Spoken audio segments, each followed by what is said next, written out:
Hi, everyone. Okay, so let's get started. I'm going to start our Spotify green room. All right, let's get started. Deborah is who we're talking about tonight. Sorry for the last minute change. Save it. All right. Sorry. Let's get people added into this room. All right, so hey everyone, I am Lainey Hobbs, host of the True Crime Fan Club podcast, the It's Haunted What Now podcast, and the Spotify original from Parcast called It's Haunted What Now. I am hosting True Crime Convos on Spotify Live, and I wanted to do kind of a mixture of doing Spotify Live while also hosting a live stream at the same time. I don't know how it's going to go. I might give up midway. But I want to get everybody, who's in the room. We give people some time before we start. So before we start every live stream, we always ask people for their ASL. And it's a lot of fun sometimes when we have new people joining us, people who haven't been on, the live stream at any point. We always have them on to mention like their ASL. So welcome everybody to True Crime Convos.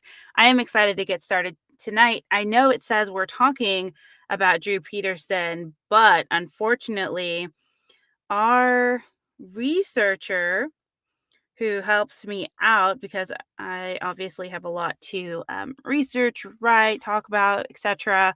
Um, so I get help in that area. So they unfortunately are a little behind. So we will be talking about Drew Peterson next week.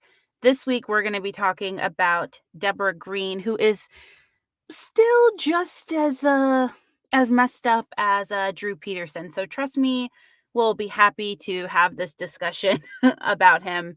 I mentioned earlier, for those who are just now joining us, that we typically start our chat off with our ASL. So if you know the deal with that, go ahead and put it in the chat. I'm Lainey. I am a 34-year-old female, cis female, she and her pronouns, and I live in Dallas. So I am excited to talk about Deborah Green tonight. Absolutely interesting individual. I think a lot of you might be frustrated with her background, her general sense of self. I think it'll be really, interesting for everybody to hear about her. So, yes, tonight, I know you were probably like, yes, Drew Peterson. But like I mentioned earlier, our individual who helps us, Olivia, she's amazing, is falling a little bit behind on the research. So we're giving her a break until next week so that she can get it all together. And then we'll be ready to go. All right. So tonight we are talking about Deborah Green. So I always like to dive into people's early childhood first. And Deborah was born in Havana, Illinois on February 28th, 1958. So her parents are Joan and Bob Jones. And they had a daughter before her, actually. So Joan was a homemaker. Bob worked for a bakery company and he started as a driver, but then he ended up moving up the chain a little bit and really grew within that company. Now, Deborah grew up in Havana. I have like no idea about Havana whatsoever, other than Cuba. So she grew up there until she was in high school. And then her family moved to Metamora, Illinois, and then Peoria, Illinois, when Bob was eventually relocated for his job. Now, when she was in school, or when she was, after she graduated high school, she was pushed a lot by her mom to go to college because Joan didn't get an opportunity to go herself. And so she was always just like, listen, I was pregnant with my first daughter really young, and I felt like I couldn't go to school. So I really want you, to do that for yourself. Now, an amazing thing for Deborah is that she was um, showing signs of high intelligence at a really young age. Um, According to her doctor, not her doctor, her uncle. Wow, sorry. According to her uncle, she was around 2.5 years old by the time she taught herself how to read. And then she would later be tested and found to have an IQ of 165. Um, she is incredibly smart, I think, which makes this all so difficult to kind of understand and wrap my brain around it. She really was. Um, so she was exceeding expectations in the IQ and knowledge department, right, for her family. And then when she was in high school, she was in all of these extracurricular activities. I'm sure we all kind of know somebody who's like that, who's just like the star student, and then they do all of these extracurriculars, and it's something they actually like to do. It's not something their parents are always pushing them to do, but something they're just kind of doing for themselves. You also have those people whose parents like push them to do that stuff. But in Deborah's case, it was a mixture of both. Like Joan really wanted her to do her best, but then she was also kind of invigorated by joining these different clubs. She was like National Merit Scholar, Student Council, Concert Choir, French Club, like so many things. She was co-valedictorian of her graduating class and graduated in 1969. So she takes her mom's advice and she's like, fine, I'll go to school. It wasn't something she wasn't not considering. So she starts school at the University of Illinois in 1969, and she majored in chemistry and pre-med. And then she graduated in 3 years, 1972. I think I've met maybe 4 people when I was in college who were like that. I went to UTSA, which is the University of Texas at San Antonio. And they had a program basically where you would go to UTSA for maybe a semester, and then you would you know, or a year, I think. And then if you did really well and your GPA was great, then you would basically be a shoe-in to go to UT in Austin, which is like highly desirable. It's the school you want to go to. So I had a lot of friends from my high school that went to UTSA with me. I decided to stay at UTSA. I really liked San Antonio a lot, so it wasn't something I, didn't want to stay. I wanted to stay there. Anyway, back to Deborah. So she ends up applying to medical school and she gets accepted to the University of Kansas School of Medicine. I think we had somebody in here recently that said they were from Kansas. So shout out to you guys. Also, all of my friends who live in Kansas are all considering leaving Kansas now. So it's really kind of crazy because sometimes I like Kansas. It's very strange. Anyways, so she goes to medical school in 1972 and then ends up graduating in 75. And she ends up choosing emergency medicine as her specialty because she really did like the ER rotations the best. And she stated that she chose or was selected for the residency at the Truman Medical Center ER. She was the type of person who Tate 2 is like, yes, goodbye. She was the type of person who never studied for anything. Like even in medical school, all of this stuff just kind of came to her. She just like was able to retain the information. But this obviously would be, if you're familiar with Deborah's uh, case, I would say that obviously it proves to be a mistake later on. Now,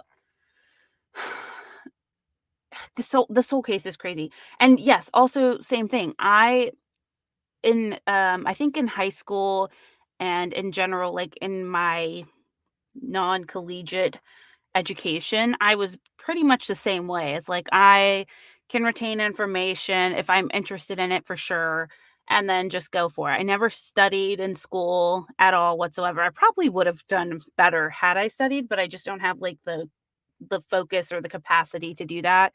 Um, it's really amazing that I even had the focus and capacity to to research, but it's all stuff I was interested in when I was starting the podcast and everything. So when I got to college, that was a little strange for me because I was like, oh, I don't know anything about this content, etc. So I guess I need to study. So I like unfortunately, very late in life, learned how to study, and it was very annoying to do. I think it's a wake up call. So even if you don't like to study, make sure you study. All right. So while Deborah was at the University of Illinois, so we're going back to when she was at U of I, or I don't know what they call it, Illy University. I don't know what they call it over there. University of Illinois. She met an engineer student named Dwayne Green. And so he ends up following her to KU after they graduated, and then they got married.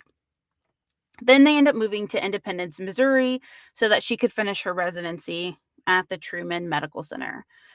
And how sad is this? So Deborah said that as soon as they got married, she was like, "Why are we married? This makes no sense. We have nothing in common."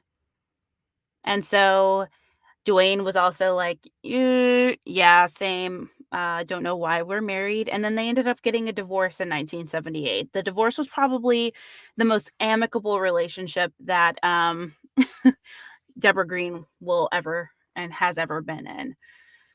So then we move on to Michael Farrar.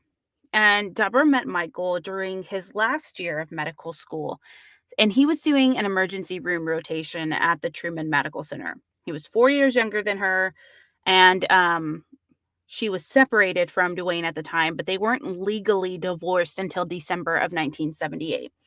So after they started dating, Michael and Deborah were like, "Hey, let's move in together."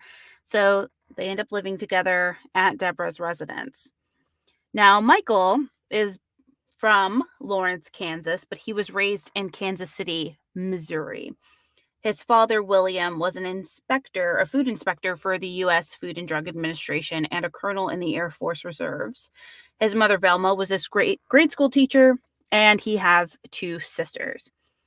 Now, according to Michael, the romance was not a passionate coming together or a matter of one seducing the other, his words, not mine. And Deborah was attracted to Michael's intelligence. She knew that he would be a good doctor, and to her, that meant that he would be able to provide financial stability for her and then for their eventual family if they decided to have kids. And for Michael, he was really attracted to Deborah's intelligence, the success that she had gained pretty early on in her career, her sense of humor, and her wit. But with that attraction also came kind of the toxicity and red flags that would later plague their relationship. So Michael is honest and says, like, or, said that he saw the immediate red flags with Deborah. He would say that her temper was unbelievable. She would get extremely angry and had a hair trigger temper.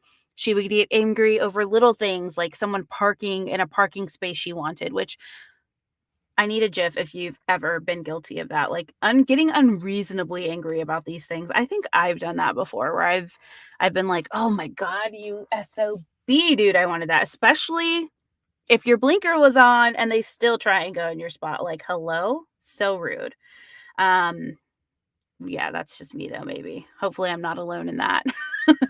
Oh, you can give me your best like road rage GIFs, especially in Texas. My gosh, the manner of which like people get so upset on the road, especially on the highway. I hate driving on 75. We're probably the most aggressive drivers in the country. I wouldn't be surprised if Dallas came in first in that. And I drive like a maniac, but a defensive driver, I would say. That's me. So yeah, I can, if I can drive in Dallas, I feel like I can drive anywhere. But back to them. So he's just like, yeah, kind of crazy that she gets upset about these little things, but not enough for me to consider not being in a relationship with her. And then he recognized that when they were planning their wedding, that really everything was about what Deborah wanted, what Deborah cared about. And it was really all about her. Like she took Bridezilla to the extreme. Who remembers that show? I don't even think it's on anymore, but that was a show I was so excited about because people are just crazy. And then it obviously became fake over time. But that's basically how he was like, "Oh, that's a little not great." And then basically, Lana, yes. So he wondered, this whole time, like, why did she marry me?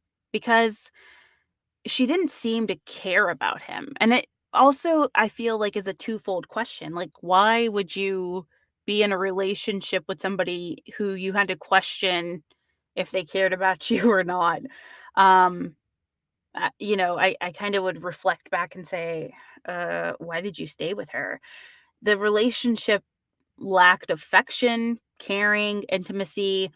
And for him, his whole, response and the reason why he chose to be with her was ultimately like he loved her intelligence and wit more than, anything else. And for him, that was kind of worth it. And I don't know. I think sometimes with individuals who have kind of that personality type that's like extremely analytical, like some people in the medical profession do. Like, I have a really great friend who is a doctor, and he is just like, he's so funny, but he also is just like extremely analytical. And so for me, it would be hard to be in a relationship with him, which is why he's my friend and not anything more, and never would be because he's my best friend's husband. So, um, but, like, I still love him, still care about him and everything. I'm just like, "Oh my gosh, our personalities would clash. I would probably kill you." Um, because he's analytical to the point where you're like, "Okay, sometimes things just can be left alone."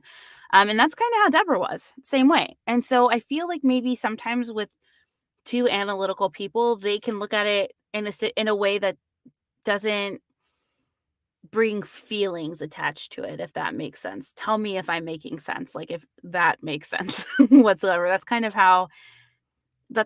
of the excuse I'm giving it, like, why Michael would have overlooked Deborah's temper, because intelligence and wit alone, to me, is not a lot to base off of, what happens next, but that was basically what he said.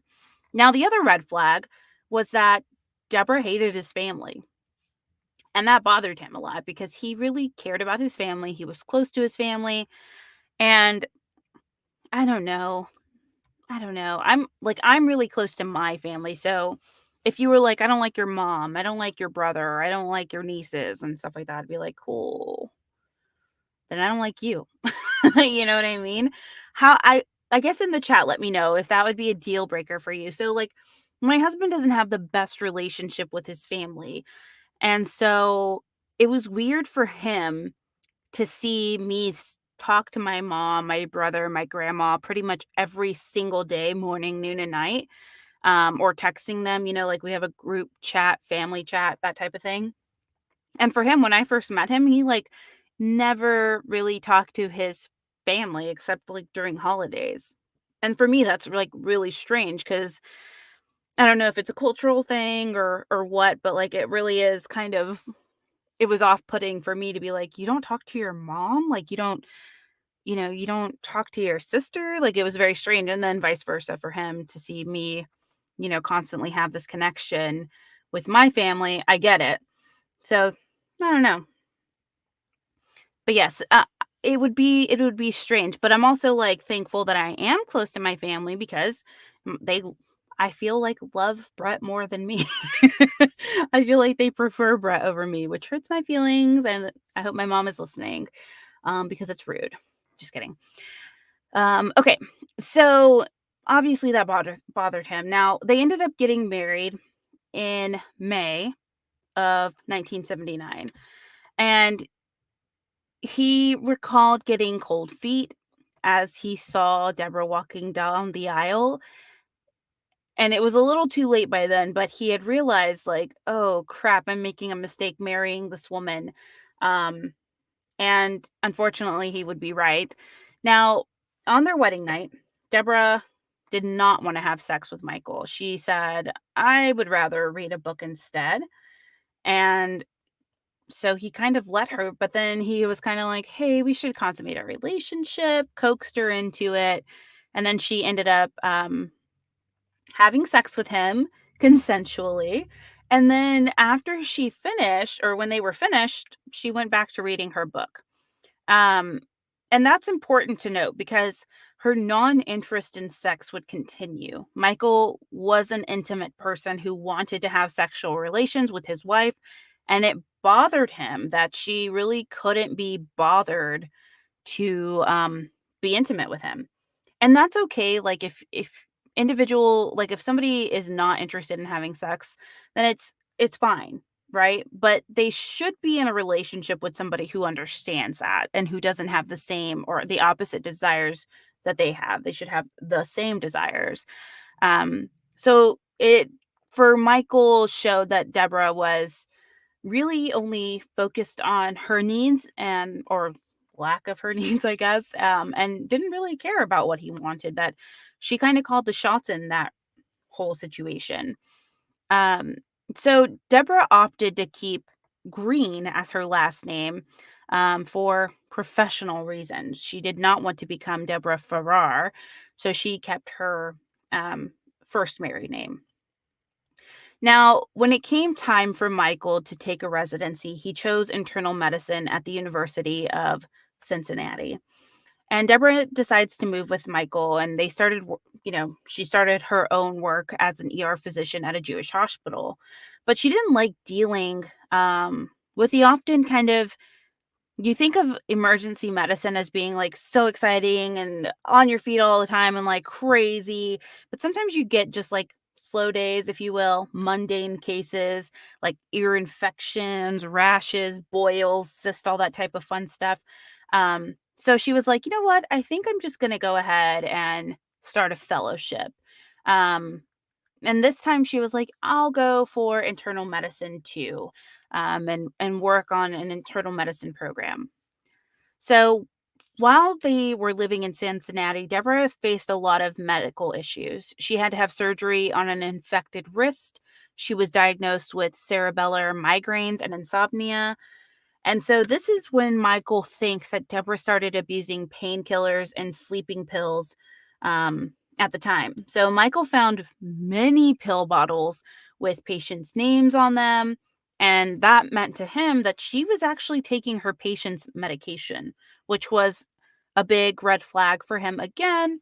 But, you kind of have that rock in a hard place. And I don't know, Shannon, maybe you can kind of speak to this, but because Shannon said, hashtag nurse life, been there, done that. Thank you for your service in the healthcare industry.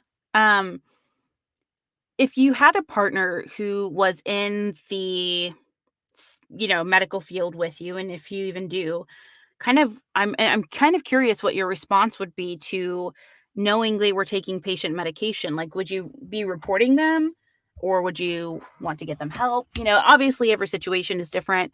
But I think it's good to have some perspective since we can't ask Michael or Deborah, what his thought process was behind finding something like that out. Like, I think I would be torn between those two things. Like, I want to get you help, but I also want to, I don't know. I have no idea, you know? Shannon says, I don't, but that is super unethical. I would try to help her. Yeah, so I would think so too. Hey, Daniel. I think that's what I would do. Like, my grace would show a little bit more there because I don't know that I would want to ruin somebody's life over a mistake like that. If it was truly like, they had an addiction, because we all know, like, drug use and addiction is an affliction, right? It's not something, it's a disease that can really quickly take over, especially with like the opioid pandemic or blah, blah, blah, the opioid crisis that's happening, etc. So that's kind of where we're at. So we're talking about Deborah Green tonight, and we were just talking about her second husband, who is also a physician, um, finding out that she started abusing painkillers and sleeping pills at the same time, and that he would find a lot of pill bottles that had patients' names on them, which meant that she was taking her patients' medications. So we were just discussing if we would be wanting to offer them help versus reporting them, or would we do both, etc. Just trying to get the feel for the room. And our lovely resident nurse, Shannon, answered our question. So yeah, I think it would be I think it would be really hard, and if it was my best friend, she's a nurse practitioner, she's working really, really hard, but if she somehow slipped into, like, the throes of addiction, my first inclination would be to make sure she got help first, and then figure out what to do next. I would not want her life ruined by going and saying, "Hey, she took these medications," because ultimately, you know, I don't know. I feel like the people probably still got their medications, or, that somehow that part was somehow fixed. As long as somebody didn't like adversely suffer, meaning they didn't lose their lives because they didn't have it or something like that, then I wouldn't feel that bad. But I also would kind of put it on her to self-report, or something like that. I have no idea.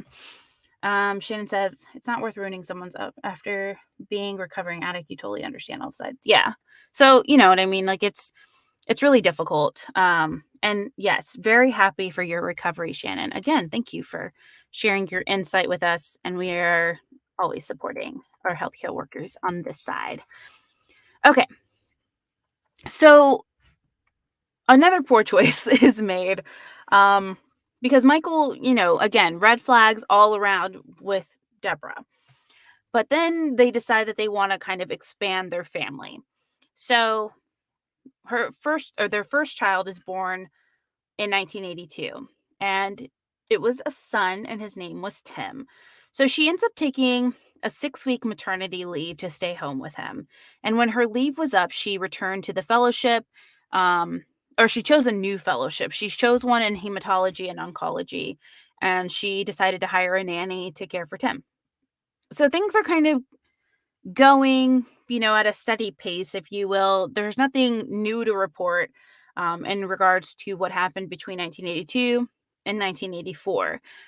They're kind of just, she's going through this fellowship program. She's making sure Tim is taken care of. But then in December of 1984, she ends up giving birth to her second child, Kate. So she takes a maternity leave with Kate as well. And this time, when her leave is finished, she goes back to the residency that she took a leave from, the hematology and oncology one. And Kate stayed with that nanny. Now, there isn't a lot of information known about Kate specifically, and that's to keep her identity as secret as possible and protected, because she is, she was a child at the time. And so we just protect children, and we don't have conversations about them when we're trying to protect them from the crimes of their parent. So in 1985, Deborah finishes her hematology and oncology fellowship, and Michael finishes his last year of his internal medicine residency. So she then decides that she's going to go into private practice in both fields, but she was not certified in either practice. She never passed the board of examinations, and she tried, but she failed because she never studied. And then her lack of studying finally caught up with her. She didn't do well in either practice. Her coworkers and patients both found her cold and unfeeling. And there's just no medicine is not something you can just wing, right? There's like too much crap that you have to remember. Like the stuff that my best friend has to know just to do what she does is ridiculous. Like it's crazy. Um so I can't imagine just being like, yeah, I'm going to wing medicine. Math, maybe. Internal medicine, hematology, oncology, probably not a good idea. We should start making like quotes to put on Twitter for this. I need somebody to like live tweet these silly little things. So obviously she's not successful in those areas because she didn't put forth the appropriate amount of effort that's required. She kind of um she kind of just was like, "Oh dang. Yeah, poor me." Anyway, so she after Michael's done with his residency, they decide they're going to move back to Kansas City in 86. So he starts working for a private medical practice, and Deborah stays home until they basically can find a new nanny. So once the new nanny's found, Deborah decides she's going to go into private practice too, or she'll join a private practice. Michael really thrived and excelled in a private practice. He had done really well at school and in his residency, and it was just something that came natural to him, and he had great bedside manner. His patients just raved about him. So did his fellow clinicians. They thought he was great. Now, Deborah, on the other hand, did not excel. She was really unliked by her coworkers and her patients, and she started abusing painkillers and sleeping pills again. So this time, Michael decides to confront her. And so Deborah's like, really sorry. I know this is not the right thing to do. I'm going to stop taking them. And we all know, as we've seen, that that is not how it works when it comes to addiction. Some people have the strength, or tenacity, I guess, to do it cold turkey. Um, but this is not something that you just stop and say, everything's fine, everything's okay. That's not really dealing with the issue or the root at hand. Um, and so yeah, it didn't work out great. So after a year of them being back in Kansas, Deborah ends up leaving the private practice she was working for and started her own one employee private practice. And she was finally successful because she wasn't working with or for anyone else. Um, but this really only lasted. She had this like minor success, and you really kind of wish it would have worked out in a positive way. And that's where the story ended, but it's not. So she ends up becoming accidentally pregnant with her third child. Um, this child was named Kelly, and she was born in 88. And again, Deborah took her maternity leave to be with her newborn. Now, because of this pregnancy, um, she wasn't able to, as they say, have the snap back. She wasn't able to lose the weight, so she gave up on her appearance completely. She was just like, whatever. I am who I am. I accept it, but not in the way that's like affirming and like I accept my, like F your beauty standards, the thing that Tess Holliday started. It's not that. It was more just like I give up, and this was really hard on her self esteem. So she ends up developing a lot of chronic pain after her third pregnancy. She stopped running her private practice because she had a lot of chronic knee pain. So she decided to just stay home and care for her kids. And then she took a part time job working from home on, like medical peer reviews and processing Medicaid applications. And Michael was like, okay, at least she's finding something to do. But then he found out again that she was abusing drugs and again confronted her. And again, she gave the excuse or the response that she'll stop, which did not happen.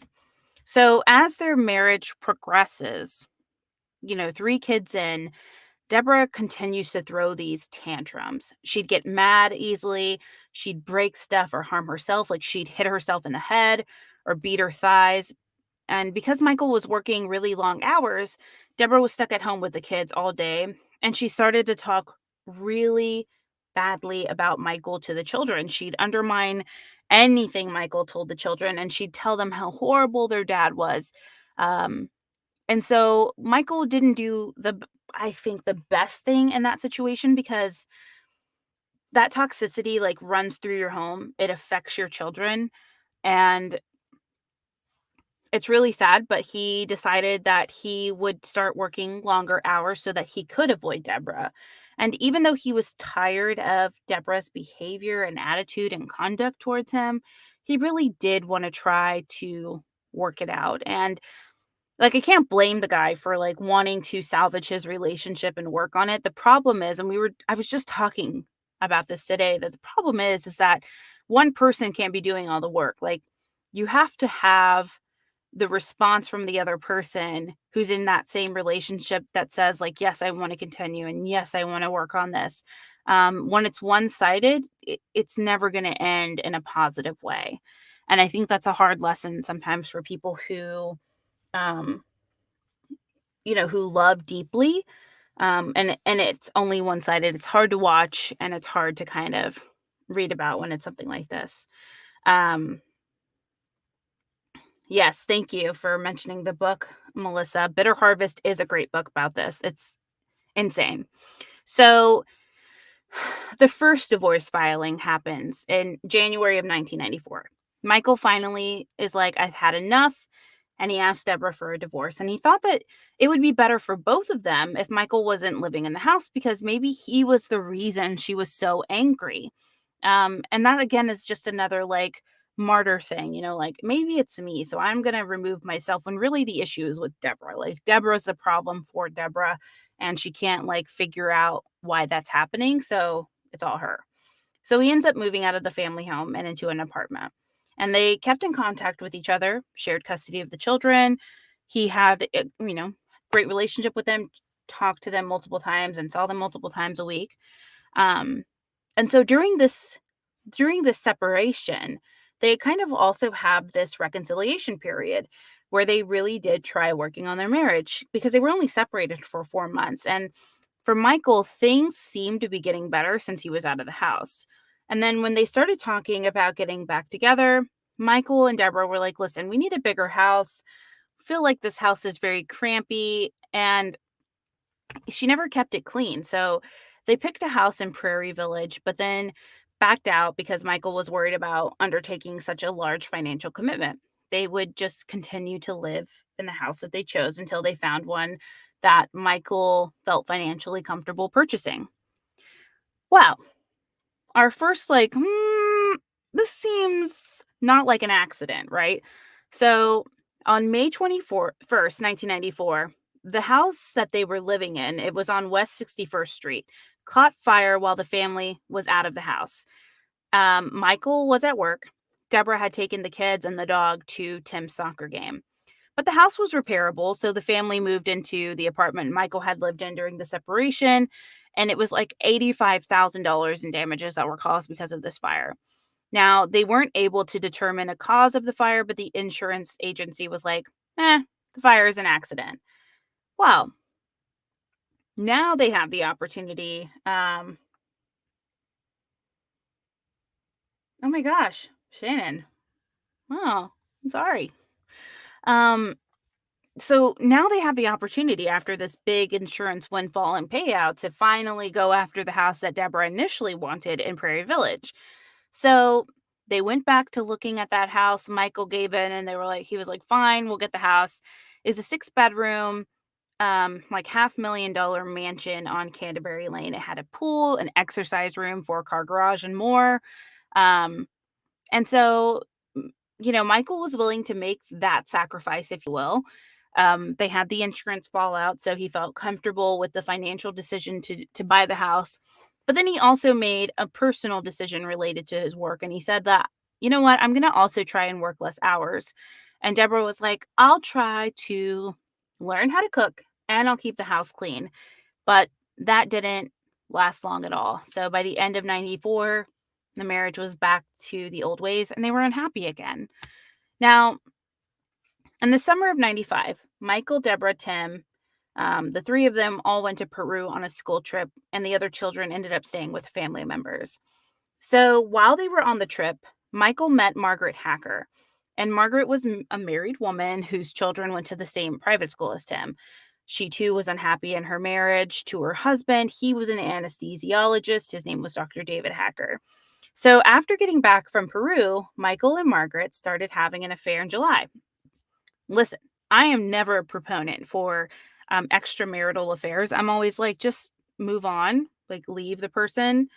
Um, Obviously, if it's not a relationship that's like engaged in, like domestic abuse or anything like that, like if it's safe to leave, then just leave. Like I don't understand um cheating. I don't judge anybody. I'm just like, I don't get it. From a more like reasonable point of view, like, why can't you just leave the person? Maybe it's a scared thing. Like I'm too scared to do it. I don't know. I have never been in that situation, so I don't ever judge it, but I'm always just like curious to understand kind of like what goes on in the mind to be like, sure, I'm going to have an affair with this person. And I, I don't get it. I don't know. So now leads to the second divorce filing. So the family comes home from Peru. Michael approaches Deborah again about getting a divorce, which is the right thing to do, right? And Deborah is like, hell no, and told her, she threw a fit. And then, of course, she engages her children and tells them that their father is leaving them And so she also started drinking a lot more. She was actually drinking a liter or more of liquor a day. And she would honestly sometimes be passed out when the kids were at home. So, because of Deborah's behavior, Michael wasn't comfortable like leaving the kids alone with her and didn't want to immediately move out of the home after asking for the divorce. Like he wanted to make sure his children were safe.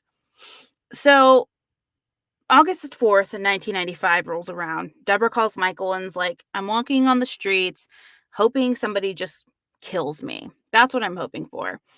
So Michael comes home, finds her in the house, and she tells Michael that she'd been hiding under a bed in the basement in order to make him worry, which is like such a shit thing to do. But I think it also comes alongside with the addiction piece, right? Because we know that sometimes when people become addicts, that they become manipulative. Um, so she was abusing alcohol, she was abusing pills at this time, but she also had mental health issues that kind of went and play with it. So it's not all blamed on addiction in my book, but this is kind of one of the characteristics I would say that can happen when somebody's engaged or deep into their addiction. So the next week, Michael got sick after eating a chicken salad sandwich that Deborah had made him. Now he was nauseous, vomiting, had diarrhea, and he thought like, oh, maybe this is from the trip to Peru. Like maybe I contracted something and it's just not right. So he goes like 7 days later, goes to the hospital or ends up getting hospitalized with life-threatening symptoms. And so while he's in the hospital, he ends up getting sepsis, but he ends up making a recovery and then released on August 25th. So that night, he goes back to his Prairie Village house. He ate a home cooked meal from Deborah, got sick again, and then was re-hospitalized and then released 5 days later. Now, um, now September 4th rolls around, right? This is not like this is back to back. He continues to eat more food, and I get it. Like you're sitting here right now, probably being like, dude, stop eating her freaking food. It's obviously her. Hindsight, right? I wouldn't think that my husband's trying to kill me. I'd be like, man, I have no idea. I can't keep food down. That's what I would think. But now I will be extra vigilant and never trust anything he makes me. So September 4th rolls around. He eats more food prepared by Deborah, gets sick again. Then he's hospitalized, but then released on the 11th. So doctors are like scratching their heads. They have no idea what's going on with Michael. He was never tested for poisoning, even though his girlfriend Margaret was like, "Hey, do you think that maybe Deborah's poisoning you? Because how she gets really upset and she like hates you and stuff like that. You think she could be the culprit of the poisoning?" And Michael's like, "No way, dude. There's no way she would do that."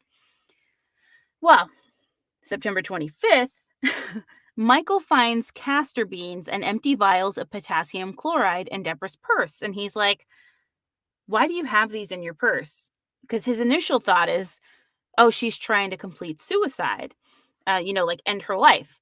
And he calls the police because he wants them to commit Deborah because he's like, listen, she's trying to do something here to herself. Like she's going to self-harm. She's self-harmed before. I don't think in a suicidal way, but she's obviously abusing alcohol, abusing pills. And then she has these things that could potentially end her life if taken together. So when they arrived, they found her in a drunk, profane, bizarre, but cooperative state. And so she was taken to the hospital, but said, listen, I'm not trying to kill myself, okay? Now, when Michael showed up, she like changed into the Tasmanian devil. Before she was calm, fine, like, no, everything's good, I'm good. As soon as Michael walks in the door, she spits on him and calls him cover your ears if your children in the room and have this loud enough for them to hear. This is your warning. She called him a fuckhole and told him, you'll get these kids over our dead bodies. And then she ends up leaving the ER without telling anyone. So she ends up being found a few hours later, walking home. Then she ends up going to the Menninger Clinic in Topeka, where she's diagnosed with major bipolar depression with suicidal impulses. But then she's home 4 days later. When I tell you that the mental health system in our country is crap. This is where it has failed her um, completely, because there should be services available for people who have not been able to manage their mental health issues. Bipolar, schizophrenia, etc. Those types of major medical, like mental health issues, should be managed by professionals. And so the fact that she was just sent home is just you know, a precipice of what happens kind of in the future. So, um, Michael keeps talking and, thinking about the castor beans that he had seen in Deborah's purse. And he's like, something's not right. He's an analytical mind. He's a researcher by nature. So he ends up looking up the beans in an old textbook. And he figured out that a person could extract ricin from the beans. And after figuring out that Deborah had been poisoning him with the castor beans, he's like, okay, time to go. And he moves into his own apartment in October of 1995. And at the time, he was definitely only concerned about his safety. He wasn't worried about his children. He never, ever thought that Deborah would hurt their children.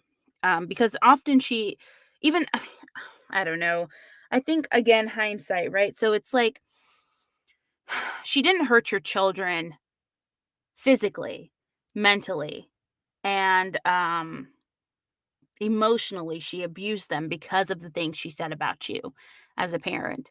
Um, so yeah, safety wise, in terms of not thinking like, oh, she wouldn't physically harm them, I can see how we got there. Um, but me, I would be like, listen, you're not going to be around my kids because you're not healthy right now. Um, Now, Michael's girlfriend also is like, I think it's time I leave my husband too. So she ends up following suit and files for divorce from her husband.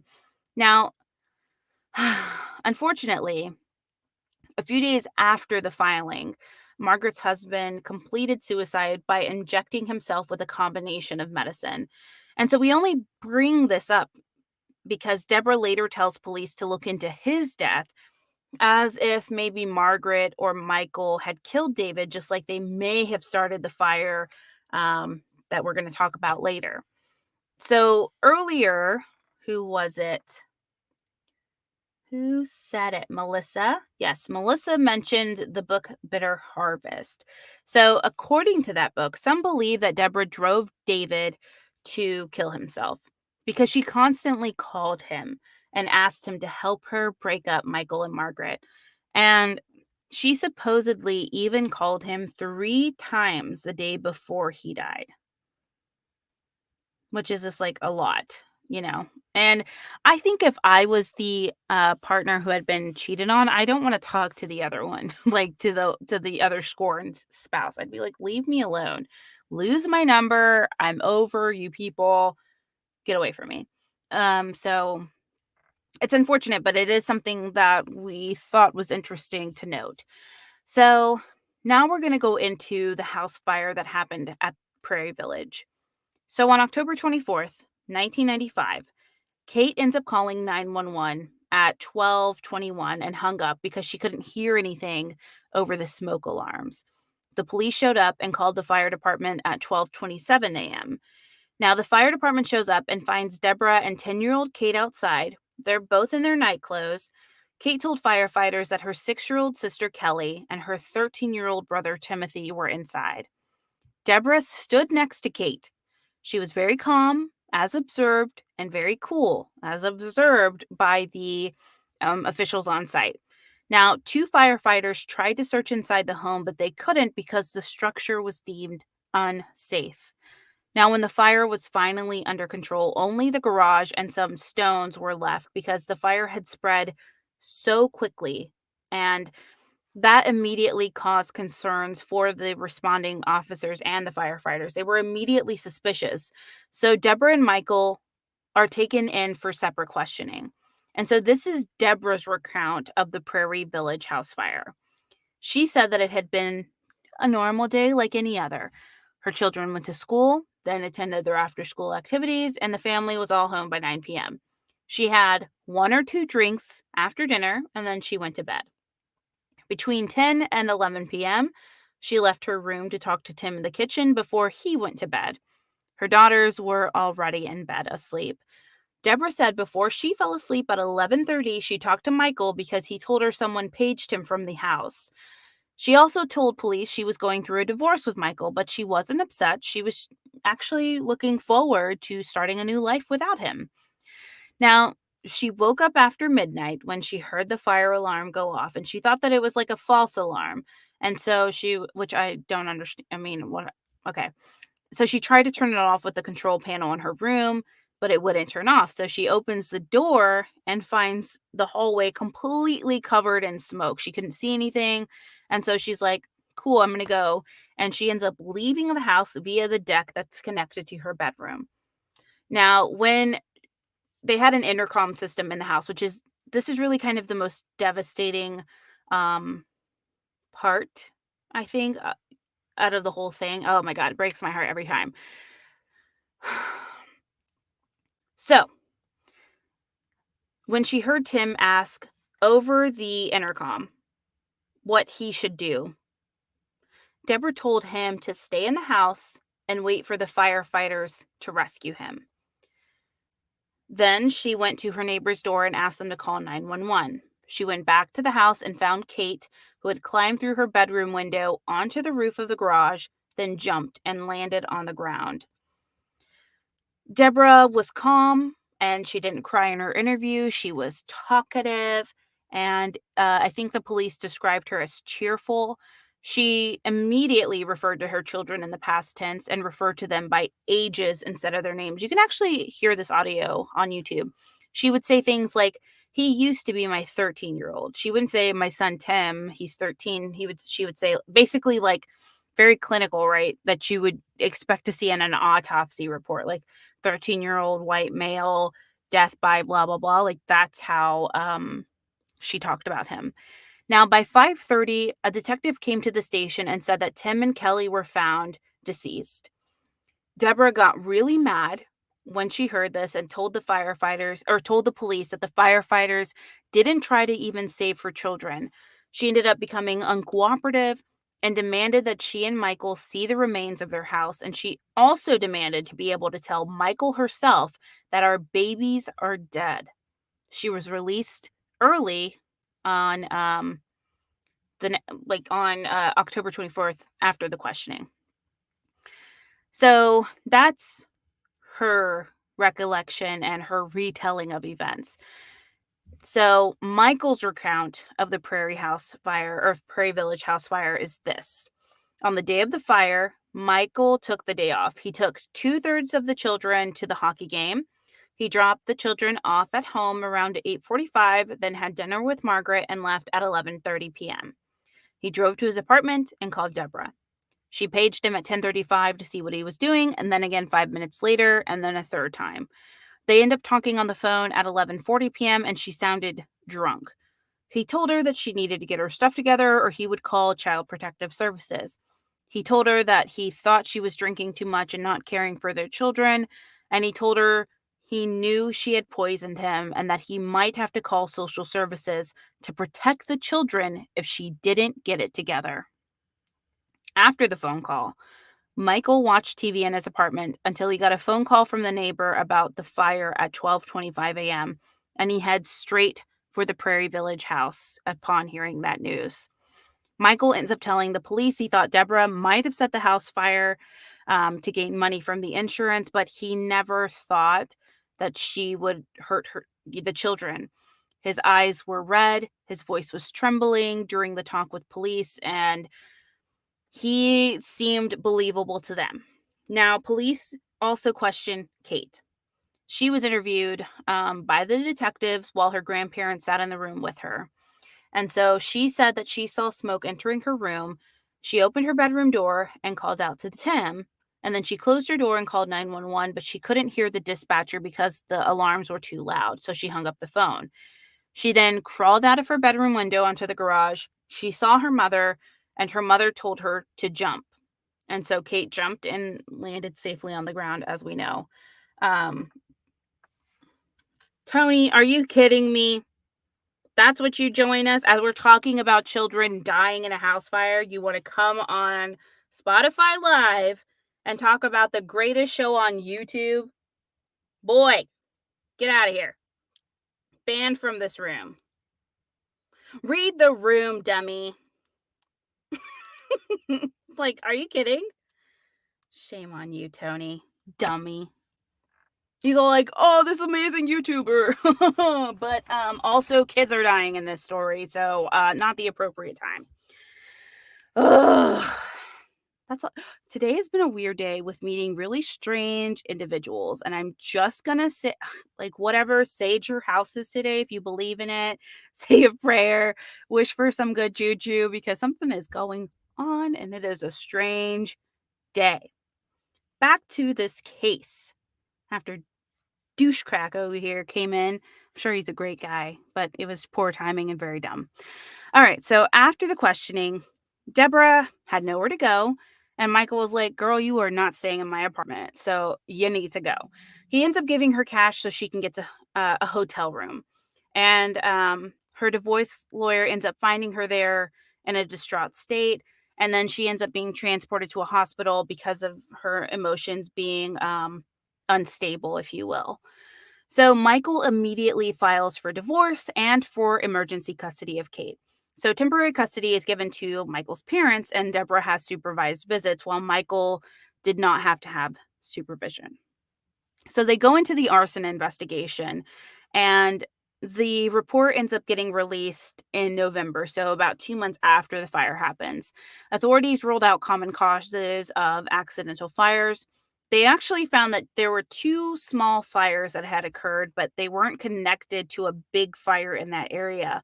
They said that the fire started in the doorway of the master bedroom and that the door was open during the fire because they saw pour patterns on the ground floor and the second floor, and there were multiple points of origin. So that meant that the flammable liquid was poured there and that the liquid covered many areas on the ground floor.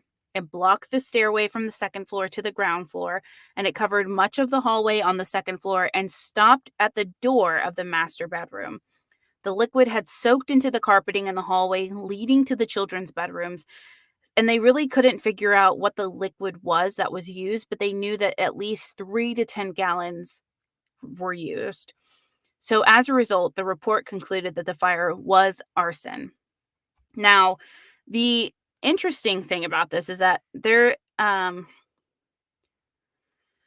investigators found a book in the master bedroom that was called Necessary Lies. And this is a book about children dying in a house fire that was intentionally set. Like, hello? So police later find that Deborah also borrowed other books from the library about intrafamilial homicide. So obviously they're going into a murder investigation at this point.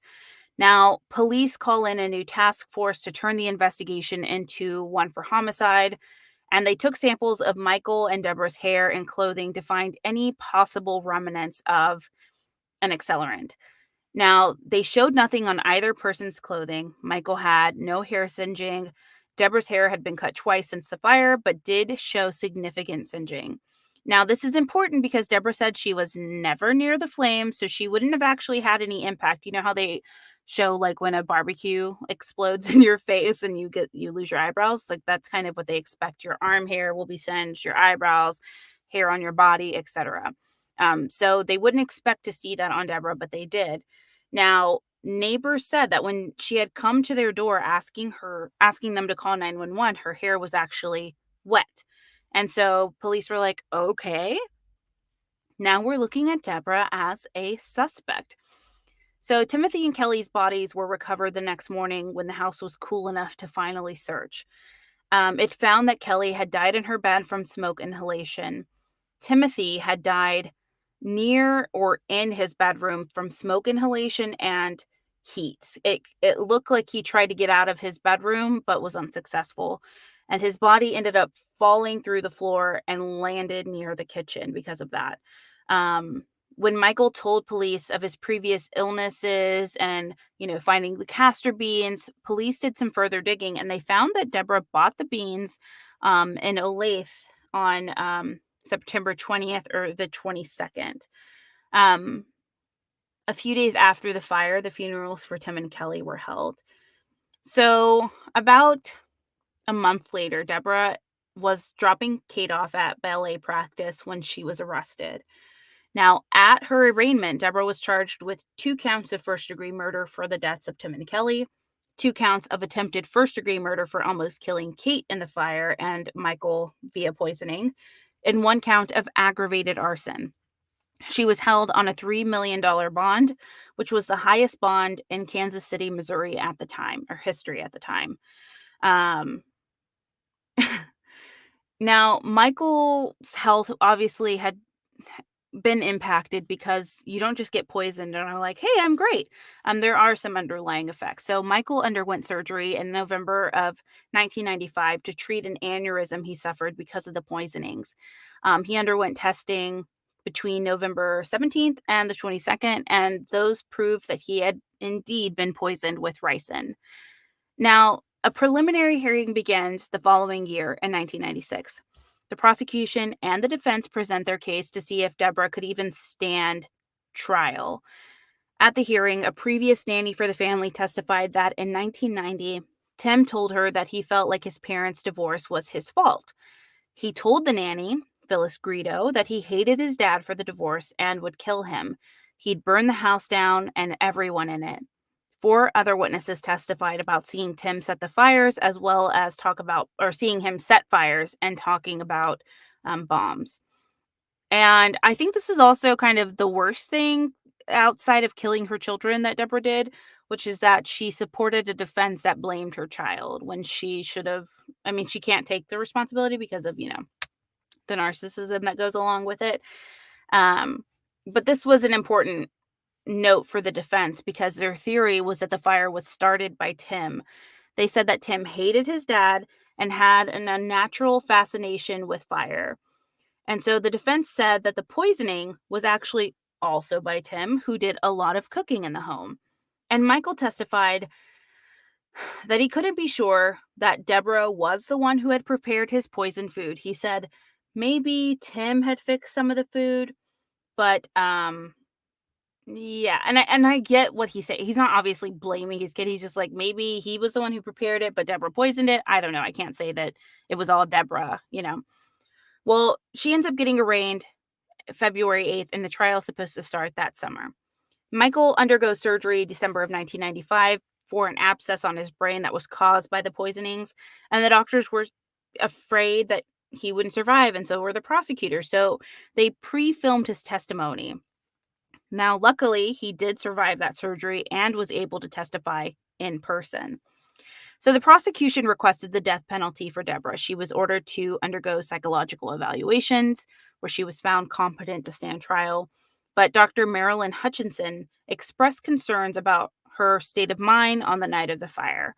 And after hearing about her evaluations, the judge ruled Deborah would stand trial and could have one trial for all the charges. Now, they, of course, go into the plea bargain, right? Because death penalty cases are expensive to try in a court of law. So typically, to avoid the costs, they'll enter into plea negotiations. So while they were talking with her lawyers, or while Deborah was talking with her lawyers, she told them that she did set the fire, but that she didn't pour any accelerants and really didn't mean to kill her children. She also told her lawyers that she and Tim had poisoned Michael together. So after hearing this, her lawyers are like, okay, well, that's not great for our defense. So maybe you should take a plea deal because of the physical evidence against you. And the DA at the time, his name was Paul Morrison, he was okay with the plea because he was like, listen, this would be the best way to protect Kate. Ultimately, she's really the person who needs to be protected, but still punish Deborah. And Michael, being the gracious person that he is, despite going through all of these crazy things, was also okay with the plea. So, as a part of her plea, Deborah pled no contest to all the charges in order to avoid the death penalty. She knew that her minimum sentence would be 40 years without the possibility of parole. So, May 30th, 1996, she's sentenced by the judge to 2 40-year prison sentences for murder. 2 8-year sentences for the attempted murder charges, and 4 years for the arson charge. All of the charges would be served concurrently. So at the sentencing, one of the psychologists, Dr. Marilyn Hutchinson, again, evaluated Deborah. And so she testified. The psychologist said that Deborah was extremely immature, that she had the emotional maturity of a 1-year-old. She was a grown woman pretending to be grown up. She didn't have the ability to cope with adult things like most people. Um, so March 22nd, obviously, she had the right to appeal. That plea bargain didn't excuse her right to appeal. So March 22nd, 2004, this is what, 10 years after the fact, Deborah files the instant motion to withdraw her plea as to all counts except the attempted first-degree murder of her husband. She said that if the new advances in fire investigation that were available now had been used in 1995, there would not have been enough evidence against her to charge her. And her motion was denied because the judge found that Deborah's new evidence was insufficient. So 2007 rolls around. Deborah again files a petition challenging the judge's decision against her new evidence, and her petition is again dismissed 2008. So 2014 rolls around. Deborah is still not giving up. She petitions that her 40-year sentence was rendered unconstitutional by a 2000 Supreme Court ruling where it was found that sentences like the one Deborah got must be considered by a jury and not just handed out by a judge. So in 2015, a judge ruled that the 2013 Supreme Court ruling could not be applied retroactively to Deborah's case. Plus, Deborah had entered a plea agreement and knew what sentencing she was getting, or knew what sentence she was getting. So it's not like it was a surprise to her and she was like, oh shit, 80 years? Are you kidding? No, she knew. So she's housed in the Topeka Correctional Facility. And according to the KDOC, she's currently working in a job, though we're not sure where. Now, her earliest release date is listed as November 21st, 2035. When she started her sentence, Deborah talked to Kate once a week on the phone, and she also wrote to Kate, but still talked bad about Michael. She told Kate that Tim poisoned Michael, and then Deborah wrote to Michael as well. So everyone else, Kate moves in with Michael. Michael and Margaret split up because Michael felt like he had to pick between Kate and Margaret, so obviously he chose his child. Michael continued to have more surgeries to treat the injuries he had sustained from the poisoning. And in the year following his first poisoning, Michael had 11 hospitalizations. Obviously, the Prairie Village house was completely destroyed in the fire. The remains were demolished, and neighbors who were nearby ended up purchasing the plot next door to it. So that is the case of Deborah Green. Now, I know we didn't get to talk about Drew Peterson tonight, but I felt like this was also a very compelling case if you weren't familiar with it. Again, Bitter Harvest by Anne Rule is a really, really great book that delves deeper into the case. We can only cover so much in about an hour or so. Yeah, if you definitely want to read that book, you can also pick it up on Audible. Feel free to do that. As a reminder, you can always find me on my podcast, True Crime Fan Club, on Crimes of Passion, a Spotify original from Parcast, and the It's Haunted What Now podcast. And then every Tuesday on True Crime Convos, you guys, on Spotify. Next week, again, we're going to be talking about Drew Peterson. I promise this time. He is an interesting dude, so I definitely want to talk about him, maybe play some audio about how skeevy he sounds in his stupid interviews and everything. But I really appreciate everyone joining me, engaging in this conversation. It was really wonderful. Sorry I had to get out of character and talk to some dummy who made a poor choice and came into my room. But I hope you guys have a great rest of the evening. Thank you again, as always, for joining me. If you click on my picture, you can follow me on my Twitter, and then all of my social medias are on there too.